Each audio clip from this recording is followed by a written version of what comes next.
Oke, dan kami silakan untuk berfoto bersama. Boleh agak merapat lagi? Iya, silakan.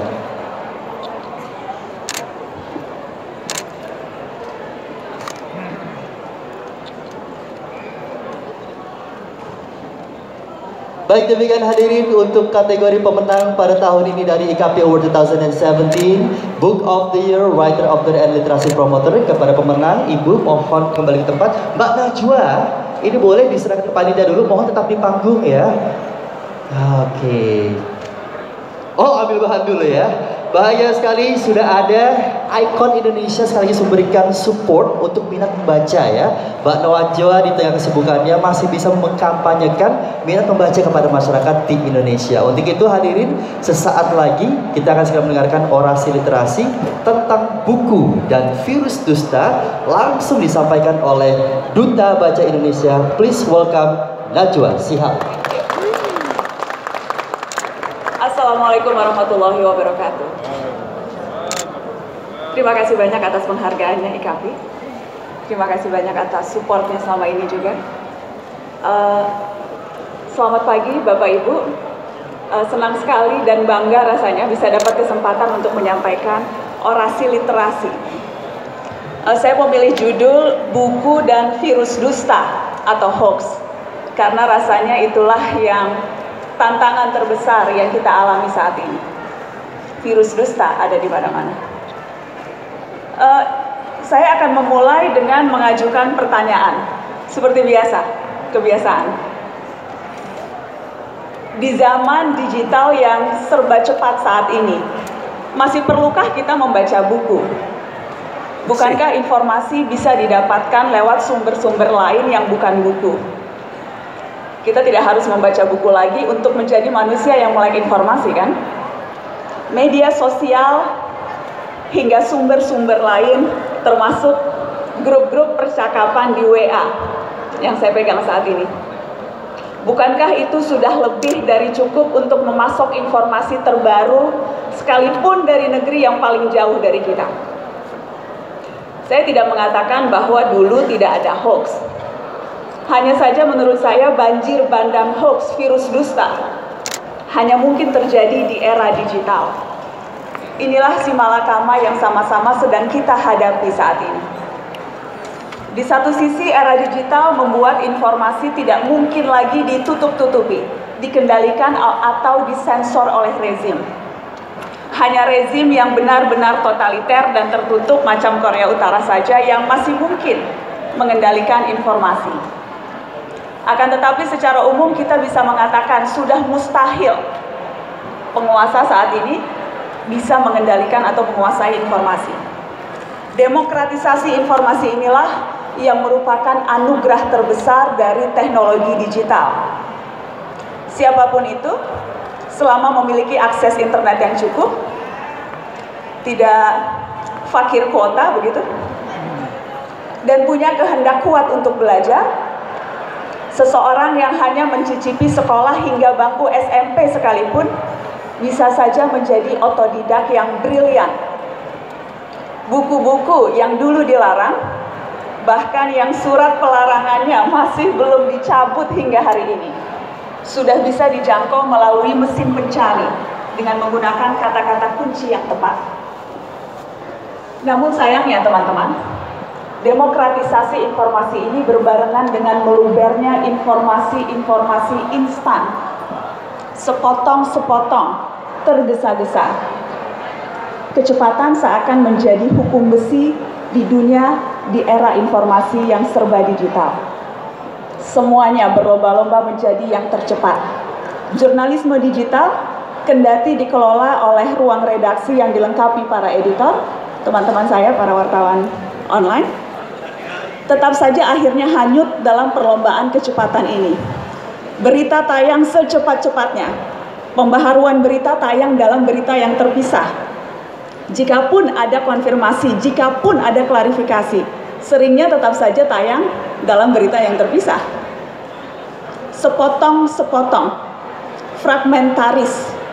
Itulah kata kunci kedua setelah kecepatan dalam dunia informasi di era digital saat ini. Sulit rasanya mendapatkan laporan yang utuh dan dalam serta jernih, menjelaskan asal-usul duduk perkara atau konteks sebuah kejadian maupun fenomena. Dan menjadi semakin pelik teman-teman, setelah teknologi juga menemukan media sosial.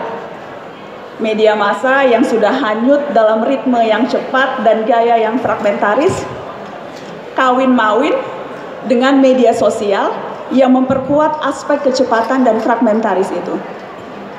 Media sosial inilah yang membuat sebuah media bisa sangat kesulitan memberitakan sesuatu secara adil dan jernih. Media sosial memungkinkan naskah-naskah disebar dan menjadi viral berdasarkan preferensi ideologi para penggunanya. Berita yang berpihak pada A akan disebar oleh X. Berita yang berpihak pada B akan disebar oleh Y. Dan jangan lupa, media sosial bukan hanya sanggup menyebarkan konten-konten yang dibuat media massa, melainkan juga sanggup menghasilkan informasi atau konten itu sendiri. Di sisi lain tidak ada lagi bedanya media massa dan media sosial, kedua-duanya sudah menjadi produsen informasi. Duduk perkara seperti itulah yang membuat saya berpikir, seperti yang sudah saya singgung di awal. Banjir bandang hoax, banjir bandang virus dusta, virus bohong, hanya mungkin terjadi di era digital. Saya tidak mengatakan bahwa membaca buku bisa menyelamatkan kita dari terpaan virus dusta. Sama sekali bukan itu maksud saya.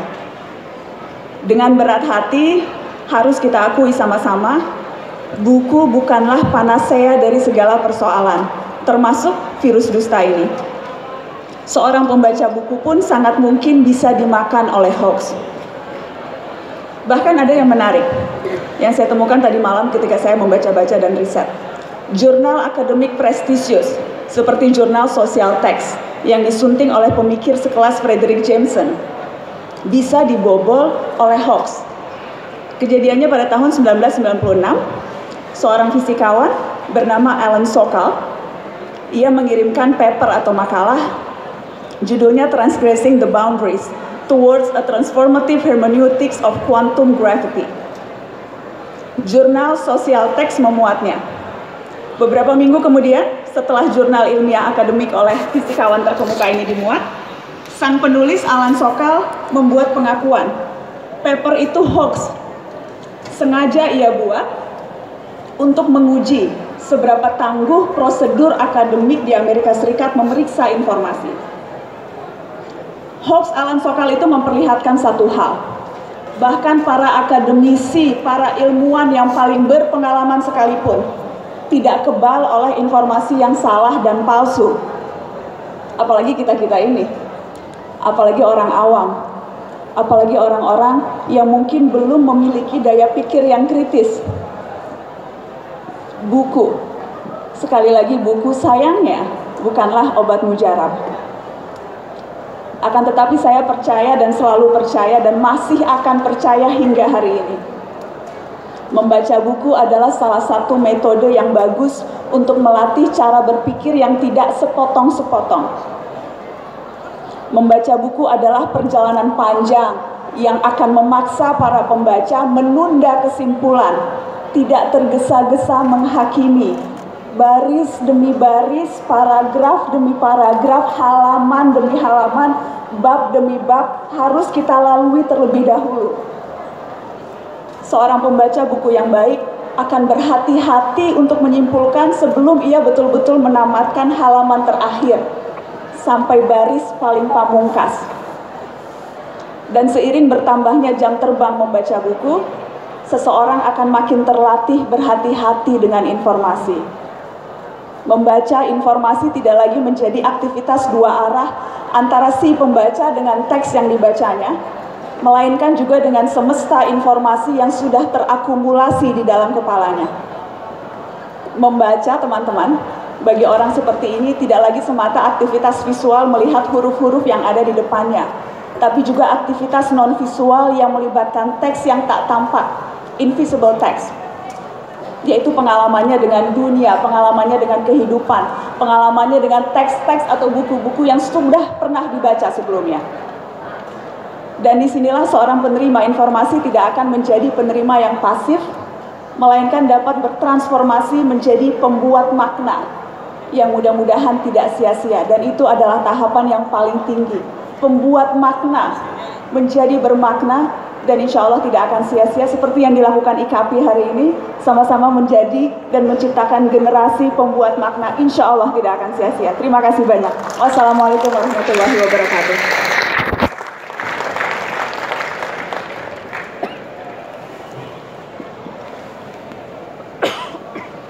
Baik, demikian hadirin orasi literasi dari Mbak Najwa Shihab, sekaligus pemenang untuk literasi promoter IKAPI Award 2017. Berikutnya hadirin, kami akan mohon kepada perwakilan dari Kementerian Pendidikan dan Kebudayaan Republik Indonesia yang akan diwakilkan oleh Bapak Profesor Dadang Sudendar M. Kum menyampaikan sambutan. Kepada Bapak Profesor, kami persilahkan.